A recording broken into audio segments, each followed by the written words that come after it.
un 88% de familias viviendo en la extrema pobreza, miles de médicos y profesionales cubanos trabajando forzosamente en el exterior, la violación sistemática e impune de los derechos humanos.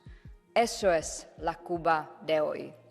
Después de 6 años de entrada de vigor del acuerdo entre la Unión Europea y Cuba, cuyo punto clave era la mejora de los derechos humanos en la isla.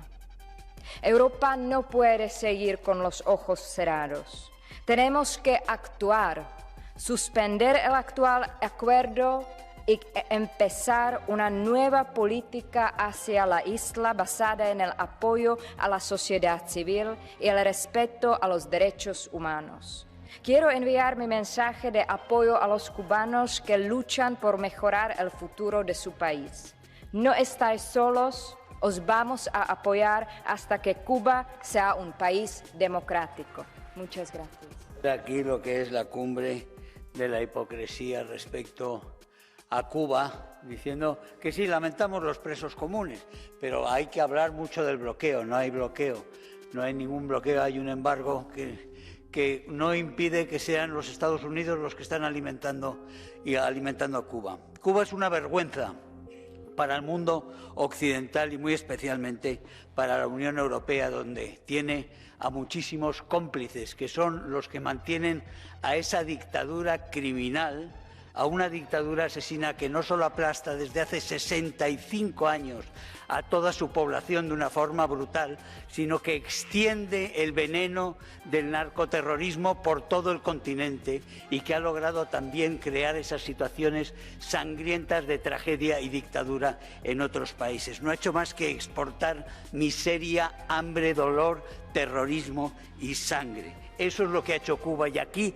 esto está lleno de protectores y el primer protector que debiera estar aquí se llama Borrell. Por eso es un escándalo Cuba y hace falta que acabemos con ese acuerdo indigno que encima financia esa dictadura asesina. Tras 2 años de infame invasión rusa sobre Ucrania, también tenemos que poner el foco en los aliados del Kremlin, en este caso en Cuba.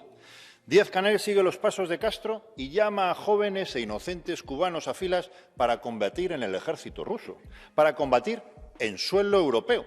Así que a quienes no pueden matar de hambre dentro, los mata en la guerra fuera. Pero la similitud entre Rusia y Cuba es sólida. Hace una semana fue Navalny, pero hace 12 años los Castro asesinaron a Osvaldo Payá y a Harold Cepero. ¿Cuántos defensores de la libertad tienen que ser asesinados para darnos cuenta?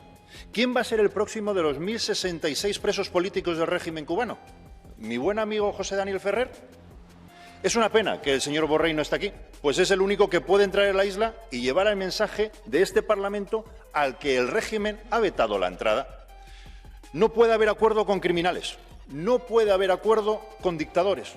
Pongamos fin al acuerdo político.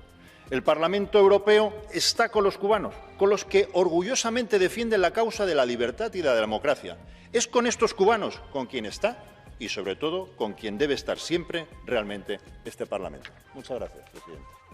Seguramente este es el último debate sobre Cuba en la presente legislatura. Mirando atrás podemos preguntarnos si se ha producido de verdad algún avance en los últimos años. El Acuerdo de Diálogo Político y Cooperación con Cuba supuso un cambio en las relaciones jurídico-institucionales con la Unión, pero no ha conseguido mejorar la situación en la isla. Existe un deterioro muy grave de la situación económica y social. Cerca de un 88% de las familias estaría en situación de pobreza extrema. La represión política no hace más que aumentar, como me confirmaron recientemente representantes del Observatorio Cubano de Derechos Humanos. Son ya más de 1000 los presos políticos en el país. Y el nuevo Código Penal cubano del año pasado tampoco ha mejorado las cosas. El señor Borrell viajó a Cuba en mayo. El señor Gilmore lo hizo en noviembre. Sin embargo, no tenemos constancia de que se haya liberado ningún preso político desde entonces. Hace unas semanas, eurodiputados de diferentes grupos le dirigimos al alto representante una carta sumándonos a las iniciativas de los familiares que piden la liberación de todos los presos políticos y pasos concretos hacia el cambio democrático en el país. La legislatura se acaba, pero la situación en Cuba no ha mejorado en los últimos 6 años. No creo positivo el balance del acuerdo. Debemos incrementar nuestra presión sobre el régimen, incluso estudiar la imposición de sanciones a los responsables de las persistentes violaciones de derechos humanos de los presos políticos. Termino. Me habría gustado que el señor Borrell nos hubiese acompañado hoy. Lamento su indisposición. Me sorprende, por otra parte, que hasta ahora no haya tomado la palabra ningún socialista español. Creo que la preocupante situación en Cuba merece la atención de todos los españoles. Muchas gracias.